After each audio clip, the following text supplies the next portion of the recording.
ശബരിമല മണ്ഡല പൂജയോടനുബന്ധിച്ച് സന്നിധാനത്ത് തിരുവിതാംകൂർ ദേവസ്വം ബോർഡ് ജീവനക്കാരുടെ കർപ്പൂരാഴി ഘോഷയാത്ര നടന്നു. പുരാണ വേഷങ്ങളുടെയും വാദ്യമേളങ്ങളുടെയും അകമ്പടിയോടെയായിരുന്നു ഘോഷയാത്ര. സന്നിധാനത്ത് സേവനമനുഷ്ഠിക്കുന്ന പോലീസ് സേനയുടെ കർപ്പൂരാഴി ഘോഷയാത്ര ഇന്ന് നടക്കും.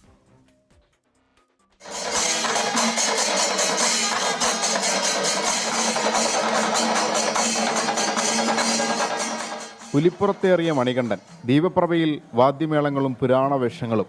തിരുവിതാംകൂർ ദേവസ്വം ബോർഡ് ജീവനക്കാരുടെ കർപ്പൂരാഴി സന്നിധാനത്തെ സായാഹ്നത്തെ ഉത്സവ ലഹരിയിലാഴ്ത്തി.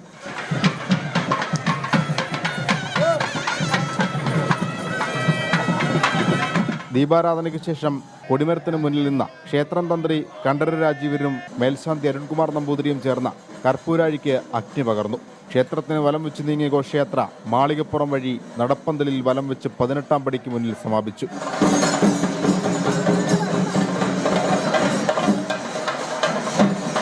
ആപത്തുകൾ കൂടാതെ മണ്ഡലകാലം പൂർത്തിയാക്കിയതിന് അയ്യപ്പസ്വാമിയോടുള്ള പ്രാർത്ഥനയാണ് കർപ്പൂരാഴി എന്നാണ് വിശ്വാസം.